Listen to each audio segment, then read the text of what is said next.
अस्सलामुअलैकुम वरहमतुल्लाहि वबरकातुहू। आज की क्लास हम एक आकिल के कॉल से शुरू कर रहे हैं, जो कि आपके सामने बोर्ड पर लिखा हुआ है। एक मिनट, लाइट ऑन कर दूँगा।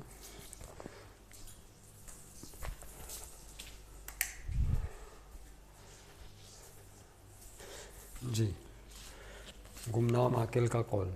ना इतने मीठे बनो कि लोग आपको निगल लें, और ना ही इतने कड़वे बनो कि लोग आपको उगल दें। आकिल कहते हैं अक्लमंद को जिसने कॉल दिया है। लिहाजा हमें अपनी ज़िंदगी भी उन खतूत पर इस्तेवार करनी चाहिए कि हमारा भी जो मामला है वो ना तो बहुत ही मीठा होना चाहिए और ना ही बहुत ज़्यादा कड़वा होना चाहिए। याद रखिएगा। बहरहाल आज की क्लास इस मकूले से स्टार्ट की हमने। हमारा चैप्टर चल रहा था इलेक्ट्रोस्टैटिक्स, बरकी सुकूनियात, और इसमें हमने कूलम्स लॉ, इलेक्ट्रिक चार्ज का कॉन्सेप्ट क्या होता है, what is the Coulomb's law, और उसकी डेरिवेशन कर चुके हैं हम। और इससे रिलेटेड आई थिंक एक प्रॉब्लम भी हम कर चुके हैं 12.1। आज की क्लास में हम इसकी दूसरी प्रॉब्लम करने जा रहे हैं 12.2। ये बुक की प्रॉब्लम है, chapter number 12, second year physics है ये। This is second year physics और दिस इज़ सिंध बोर्ड। ये जो सवालात हैं, ये जो बुक है सिंध बोर्ड कहलाता है ये, BOARD। अब बोर्ड चाहे सिंध हो, चाहे जापान हो, चाहे अमेरिका हो, हमें तो कूलम्स लॉ, उसका कूलम्स लॉ पूरी दुनिया में एक जैसा है, जो दो चार्जेस के दरमियान इलेक्ट्रिक फोर्स की बात करता है। चाहे वो कोई सा भी एरिया हो, ज़मीन का खित्ता हो, वहाँ पे कूलम्स लॉ एक जैसा, उसका फार्मूला एक जैसा, और उससे रिलेटेड न्यूमेरिकल सॉल्व करने के तरीक़ेकार भी एक जैसे ही होंगे। तो 12.1 तो हम कर चुके। आज की क्लास में हम 12.2 डिस्कस करने वाले हैं आपसे। 12.2 जी देखें 12.2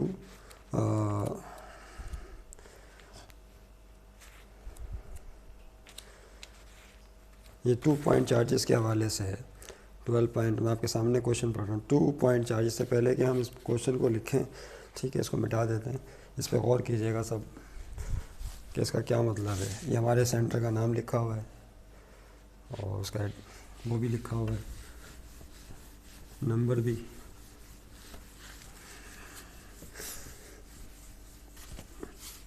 जी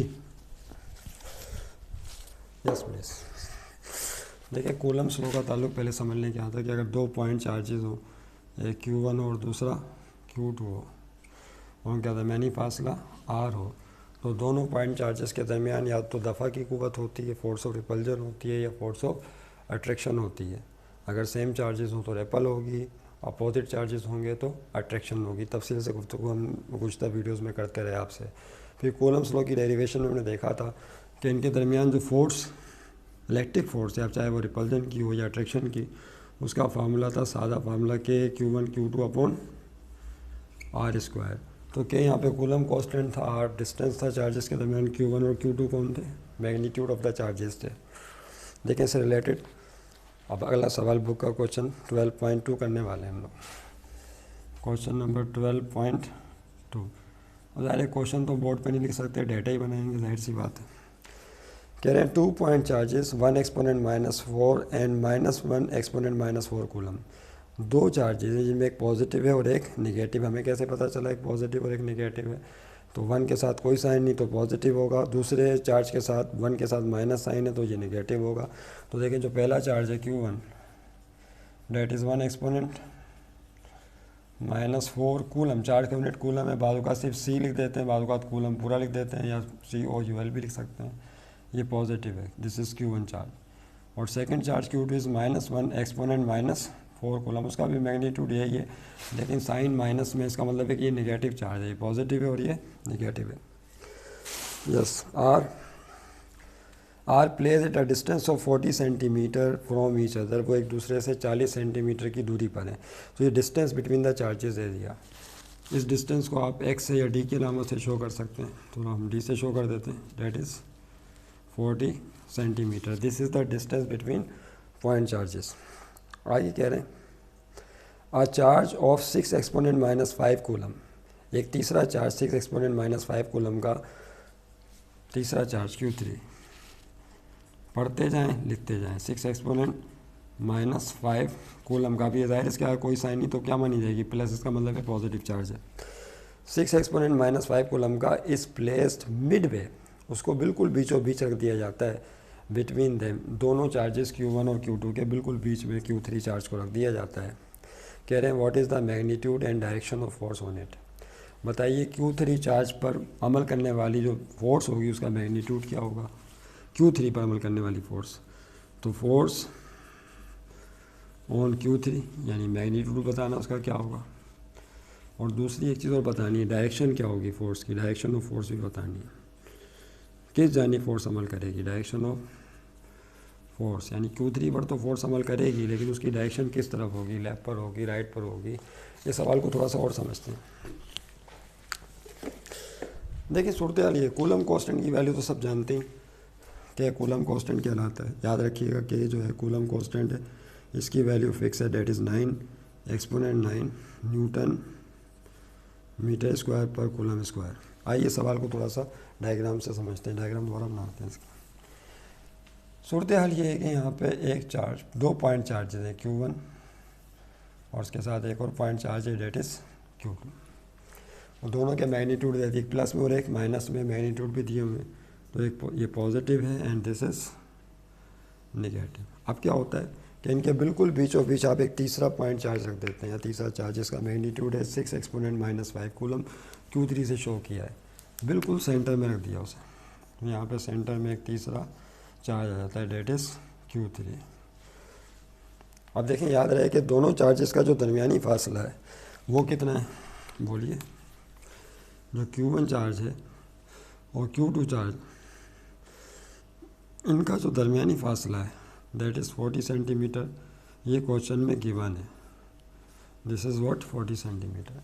अब ये बात तय है कि जब किसी चार्ज, तीसरा चार्ज जो Q3 उसको बिल्कुल आपने सेंटर में रखा है, जब इसे सेंटर में रखेंगे तो ये फासला भी 20 हो जाएगा और ये भी 20 सेंटीमीटर हो जाएगा। क्यों, Q1 और Q2 का के दरमियान टोटल डिस्टेंस 40 है और इसे सेंटर में रखा है मिड वे में, तो दिस बिकम्स 20 सेंटीमीटर।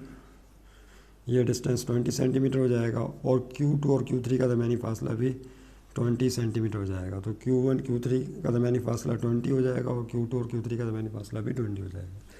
ओके, यानी दो हिस्सों में 40 सेंटीमीटर डिवाइड हो जाएगा, हाफ हाफ में 20-20 में। ठीक, समझ में आ गया। अब आपने क्या करना है, गौर कीजिए। जो Q1 चार्ज है पॉजिटिव है, वो भी Q3 पर फोर्स लगाएगा, वो दफ़ा की कुव्वत लगाएगा, उसकी वजह कि पॉजिटिव को धकेलेगा इस तरफ। और जो Q2 है वो नेगेटिव चार्ज है, वो भी पॉजिटिव पर इलेक्ट्रिक फोर्स लगाएगा लेकिन अट्रैक्शन की लगाएगा, क्योंकि Q2 नेगेटिव है, ये पॉजिटिव है, नेगेटिव अट्रैक्ट पॉजिटिव। यानी इसका मतलब ये हुआ कि Q1 और Q2 दोनों मिलकर Q3 पर फोर्स अप्लाई करेंगे। तो अब हम करेंगे क्या कि पहले Q1 की फोर्स Q3 पे निकालेंगे, उसके बाद Q2 की फोर्स Q3 पे निकालेंगे और फिर देखेंगे क्या करना है। दोनों फोर्सेस को प्लस करेंगे या माइनस करेंगे, डिपेंड करता है कि डायरेक्शन किस तरफ है। तो पहले हम Q1 की फोर्स Q3 पे निकालेंगे, याद रहे, क्योंकि हमें Q3 पर मजमूई फोर्स चाहिए, तो Q1 और Q2 तो मिलकर इस पर फोर्स अप्लाई कर रहे हैं ना। तो हेडिंग क्या होगी हमारी, बोलिए, force of Q1 on Q3। पहली हेडिंग होगी force of Q1 on Q3। अब देखें यहाँ पे जो Q1 की फोर्स है Q3 पर, उसकी डायरेक्शन किस तरफ होगी, इस तरफ होगी, बात तय है। इस फोर्स को हम इस तरह की टर्म से शो करेंगे, आपके साथ 3 लगाएंगे और उसके बाद क्या होगा 1। उसकी वजह क्या है, क्या वजह बता सकते हैं, क्योंकि फोर्स है चार्ज Q3 पर अमल कर रही है और कौन अप्लाई कर रहा है, Q1 अप्लाई कर रहा है। थ्योरी में हमने बात समझाई थी कि जब एक चार्ज दूसरे चार्ज पे फोर्स लगाता है तो जिस चार्ज पे फोर्स लगती है उसका नंबर पहले आता है और जो लगाता है उसका नंबर बाद में आता है। तो this is force on charge Q3 due to charge Q1। Okay, तो F3 1, उसकी डायरेक्शन इस तरफ होगी, बात भी तय। तो एक और bye using coulomb's law, by using, तो जाहिर सी बात है कि अब यहाँ पे कूलम्स लॉ इस्तेमाल करेंगे। By using coulomb's law, what is that law, coulomb's law is F is equal to K Q1 Q2 upon R², यही ना फार्मूला तो बेसिक यही है, Q1 Q2 अपॉन R²। लेकिन याद रहे कि यहाँ पे जो फोर्स है, आप इस फार्मूले को हम इस्तेमाल कर रहे हैं तो उस फोर्स को हम F31 से शो करेंगे, क्योंकि फोर्स Q3 पर जो कि Q1 लगा रहा है, और यहाँ के साथ Q1 तो आएगा लेकिन साथ में Q3 भी आएगा। या आप चाहें तो Q3 पहले लिख लें, Q1 बाद में लिख लें, इससे कोई फ़र्क नहीं पड़ता क्योंकि प्रोडक्ट है। तो Q1 मल्टीप्लाई बाय Q3 लिख लें या Q3 मल्टीप्लाई बाय Q1 लिख लें। और R जो है Q1 और Q3 का दरमियानी फासला है जो 20 सेंटीमीटर है। Now we are going to put the value and get the answer. तो Q1 की वैल्यू डेटा से देखें 1 एक्सपोनेंट -4, Q3 की वैल्यू 6 एक्सपोनेंट -5 है, वो पुट करें। कूलम कांस्टेंट की वैल्यू भी गिवन है यहाँ पर 9 एक्सपोनेंट 9, और R दरमियानी फासला है। तो ये जो डिस्टेंस R है डेट इज़ 20 सेंटीमीटर, तो इसको मीटर में कन्वर्ट करना पड़ेगा। तो आप जानते हैं कि जो R है डेट इज़ 20 सेंटीमीटर, इसको मीटर में तब्दील करने के लिए 100 से डिवाइड करते हैं, तो ये बन जाएगा 0.2 मीटर। क्या हो जाएगा? 0.2 मीटर। तवज्जो रहे, लाइन टेढ़ी हो गई।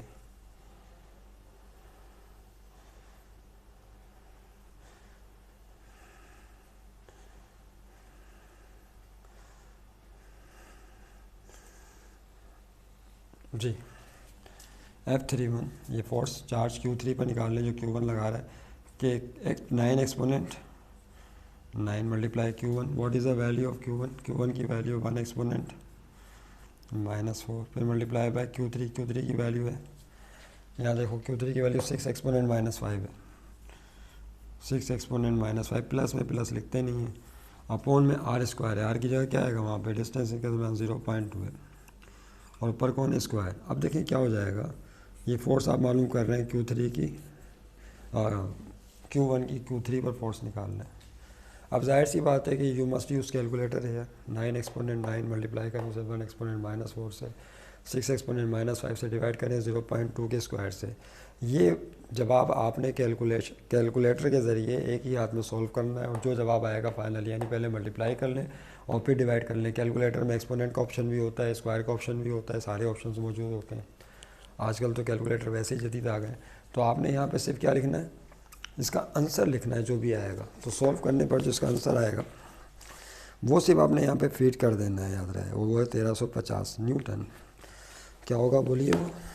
वो होगा 1350, 1350 Newton, that will be the value. तो ये फोर्स जो है चार्ज Q3 पर लगा रहा है, कौन? चार्ज Q1, और ये हासिल हो चुकी है। ये है 1350, 1350 न्यूटन, 1350 न्यूटन बोलें या 1350 न्यूटन बोलें, 1350 न्यूटन बोलें, ठीक है। और जाहिर सी बात है इसकी डायरेक्शन इस तरफ है। अब हम मालूम करेंगे force of charge Q2 on Q3। अब Q2 की फोर्स Q3 पे निकालेंगे। तो अब हेडिंग क्या होगी हमारी? देखिए, अब हेडिंग होगी फोर्स ऑफ क्या? Force of Q2 on Q3। अब गौर करें थोड़ा सा इस सवाल पे। जो मैग्नीट्यूड चार्ज Q1 का है वही मैग्नीट्यूड चार्ज Q2 का है, सिर्फ प्लस और माइनस का फ़र्क है। तो वो प्लस माइनस का फ़र्क तो सिर्फ इसलिए था ना कि कशिश की कुव्वत होगी या दफ़ा की कुव्वत होगी। तो यहाँ पे Q1 Q3 पर दफ़ा की कुव्वत लगा रहा था, Q2 Q3 पर फोर्स लगाएगा कशिश की। अब आप गौर करें थोड़ा सा, वो ये कि जो मैग्नीट्यूड चार्ज Q1 का है वही चार्ज Q2 का है। डेटा से आपको पता चल रहा है 1 एक्सपोनेंट -4। अच्छा, जो फासला Q1 और Q3 के दरमियान था 20, वही फासला Q2 और Q3 के दरमियान भी है 20 centimetre. What does it mean? It is crystal clear कि जो magnitude of force charge Q1 का होगा Q3 पर, वही magnitude of force charge Q2 का होगा Q3 पर। फ़र्क इस बात का है कि Q1 रेपल कर रहा था और Q2 इसको अट्रैक्ट करेगा अपनी जानिब। तो याद है कि चूँकि मैग्नीट्यूड चार्जेस के सेम है, फासला सेम है, लिहाजा फोर्स भी सेम निकलेगी। तो उसको ऐसे लिखेंगे, force on charge Q3 due to charge Q2। इसको F32 नहीं पढ़ना, बल्कि फोर्स ऑन चार्ज Q3 है ड्यू टू चार्ज Q2, और is equal to that will also be 1350 newton. इसकी वैल्यू भी 1350 न्यूटन होगी। तो देख सकते हैं आप, वही वैल्यू होगी, the same force, the magnitude of force will be same.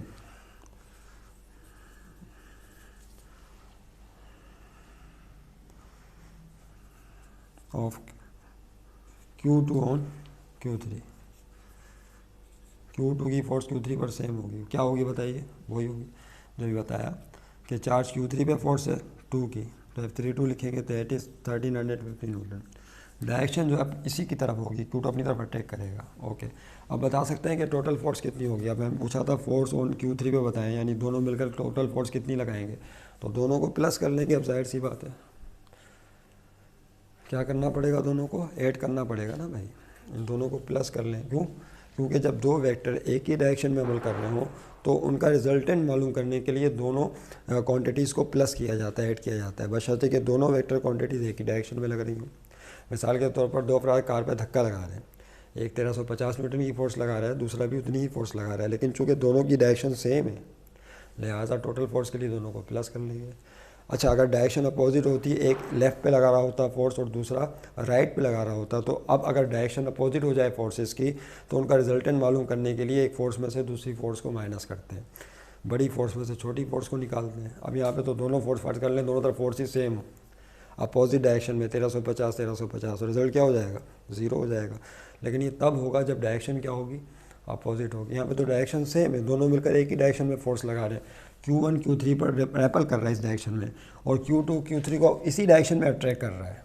Is that clear? तो दोनों की फोर्सेस Q1 और Q2 की फोर्सेस एक ही डायरेक्शन में लग रही हैं Q3 पर, लिहाजा जो टोटल फोर्स होगी Q3 पर वो इन दोनों के सम के बराबर होगी।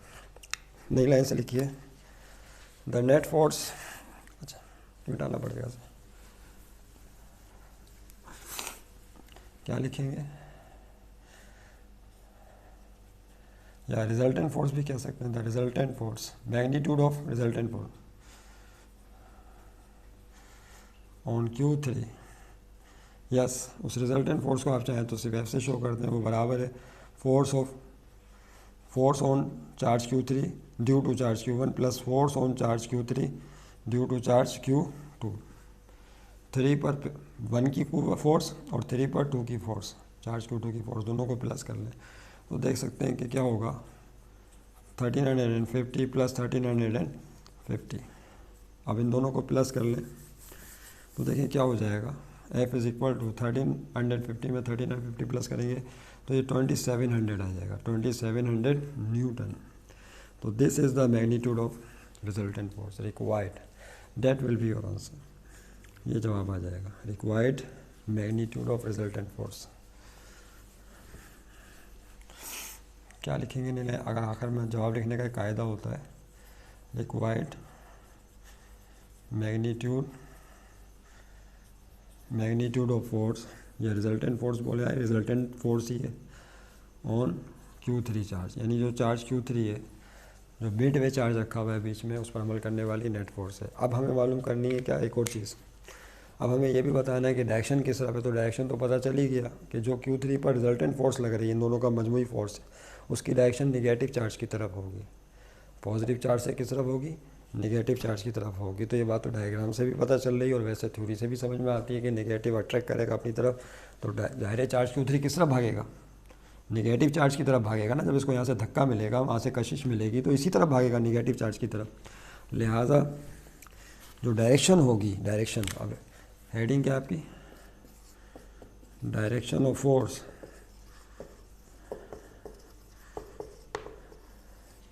इस फोर्स की जो डायरेक्शन है इज टूवर्ड्स निगेटिव चार्ज। तो डायरेक्शन ऑफ फोर्स, ये कौन सी फोर्स, ये वाली फोर्स जो रिजल्टेंट फोर्स आपने निकाली, डायरेक्शन फोर्स इज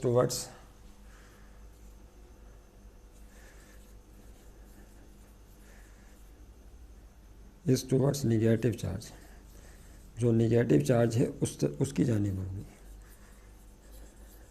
ठीक है, तो देखा आपने ये किस तरह ये न्यूमेरिकल मुकम्मल तौर पे प्रॉब्लम सॉल्व हो गया कि दो चार्जेस थे Q1 Q2, दोनों के मैग्नीट्यूड सेम थे। अब एक बात इसमें ज़रा समझ लीजिएगा, जो देखा गया है कि स्टूडेंट करते हैं इस तरह की गलतियाँ, गलती तो नहीं होती है लेकिन इजाफी काम हो जाता है, यानी उससे टाइम वेस्ट हो जाएगा एग्जाम में।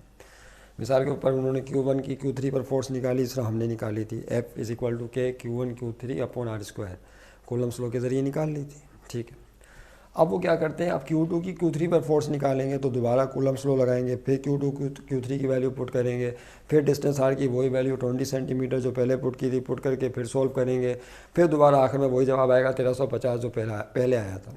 यानी Q1 की जो फोर्स Q3 पे निकली थी 1350 न्यूटन, वही फिर दोबारा पूरा प्रोसेस रिपीट करके फिर वो दोबारा 1350 निकालते हैं। तो this is just wastage of time, ये वक्त का ज़िया है, नुकसान है और कुछ भी नहीं है। उसकी वजह ये है कि जब हम थ्योरी से बात अच्छी तरह समझते हैं कि Q1 और Q3 Q2 दोनों के मैग्नीट्यूड सेम है, मैग्नीट्यूड सेम है, और Q3 से उनके फासले 20-20 सेम है, चूँकि फासले और मैग्नीट्यूड दोनों सेम है, और जिस चार्ज Q3 पर फोर्स निकालनी है वो भी सिंगल है, वही है जिस पर Q1 की फोर्स Q3 पे निकालनी है, Q2 की फोर्स भी Q3 पे निकालनी है, वो भी सिंगल है। लिहाजा दूसरी सूरत में जो फोर्स चार्ज Q1 लगा रहा है Q3 पर, वही फोर्स चार्ज Q2 Q3 पर लगाएगा। तो आपने जस्ट एक सेंटेंस लिखना है यहाँ पे, the same force will be applied by charge Q2 on Q3, और वो पूरा प्रोसेस कूलम्स लॉ वाला लिखने की, दोबारा फार्मूला लिखना, फिर पुटिंग करना, फिर सिंप्लीफाई करना, इसमें जस्ट वेस्टेज ऑफ टाइम और कुछ भी नहीं होगा। लिहाजा इस तरह करने का कोई फ़ायदा एग्ज़ाम में कम से कम नहीं है। यहाँ प्रैक्टिस के तौर पे तो करें आप 10 बार करें, लेकिन इम्तिहान में अक्लमंदी ये है कि जितना आपका टाइम बच सकता है पूरे मार्क्स हासिल करते हुए, उस टाइम को बचाना चाहिए, क्योंकि 3 आवर्स होंगे और 3 आवर्स में आपको पूरा क्वेश्चन सॉल्व करना होगा। आपको पता है ना कि 20 मिनट्स का जो है MCQs का सेक्शन होगा, 20 मिनट्स का, जिसमें 17 MCQs होंगी। फिर आपके पास सेक्शन ए आ जाता है, इसमें 15 में से शॉर्ट क्वेश्चन आंसर सेक्शन, जिसमें 15 में से फिर आपको 10 क्वेश्चन करने होते हैं। फिर उसके बाद सेक्शन सी आ जाता है, जिसमें 3 में से 2 क्वेश्चंस करने होते हैं। तो याद रहे, और फिर वो जो लेंदी क्वेश्चंस होते हैं सेक्शन सी के, उसमें भी पार्ट्स होते हैं क्वेश्चन 1 के, ए पार्ट, बी पार्ट, बाजू का सी पार्ट भी लगा हुआ होता है। तो 3-3 पार्ट करके वहाँ करने, फिर सेक्शन शॉर्ट आंसर क्वेश्चन में फिर 15 में से 10 क्वेश्चंस करने। तो हमें अपने वक्त की नफ्स को भी चेक करना चाहिए। जब आप ये क्वेश्चन करें तो याद रहे कि आप घड़ी के साथ मैच करें कि क्या ये क्वेश्चन आप 5 मिनट्स में कर पाते हैं। अगर आप ये क्वेश्चन 5 मिनट्स में कर पाते हैं, समझ में आ गया है। समझ में आना काफ़ी नहीं है, समझ में आने के बाद उसको with in time interval solve करना एग्जाम में, दिस इज़ वेरी नेसेसरी, ये बहुत ज़रूरी है। अगर आपको समझ में आता है और आपने पूरा 1 घंटा एग्ज़ाम में खुश हो गए आपके ये आ गया, और 1 घंटा आपने वहाँ इसको सॉल्व करने में लगा दिया, तो आपके पास पीछे टाइम कितना बचा, कितना वेस्टेज ऑफ टाइम हो गया। तो बाकी सवाल आप कर पाएंगे नहीं। लिहाजा इसकी इस जहद पर प्रैक्टिस करनी चाहिए। प्रॉब्लम्स किसी भी इसी की नहीं, जितने भी प्रॉब्लम्स हैं उनकी इस जहद पे प्रैक्टिस करें कि ख़ास टाइम इंटरवल के अंदर उनको सॉल्व हो जाना चाहिए। अगर वो 5 मिनट में नहीं हो रहे तो जस्ट अगेन प्रैक्टिस करें, नहीं हो रहे फिर अगेन प्रैक्टिस करें। इंशाल्लाह बार बार प्रैक्टिस करने से वो टाइम अचीव हो जाएगा जो इम्तिहान के लिए फ्रूटफुल टाइम होगा। इसके बाद फिर हम नेक्स्ट वीडियो में ये 12.2 किया, तब 12.3 करेंगे और उस क्वेश्चन को समझने की कोशिश करेंगे कैसे होगा। तो उसमें चैप्टर नंबर जो 2 है स्केलर्स एंड वेक्टर्स, जिसमें आपने देखा होगा वेक्टर के 2 कंपोनेंट्स होते हैं, हॉरिजॉन्टल होता है, दूसरा वर्टिकल कंपोनेंट होता है, वो उसका यूज़ होगा उसमें इंशाल्लाह। फिर उसको नेक्स्ट क्लास में नेक्स्ट वीडियो में बनाते हैं। थैंक यू, खुदा हाफिज़।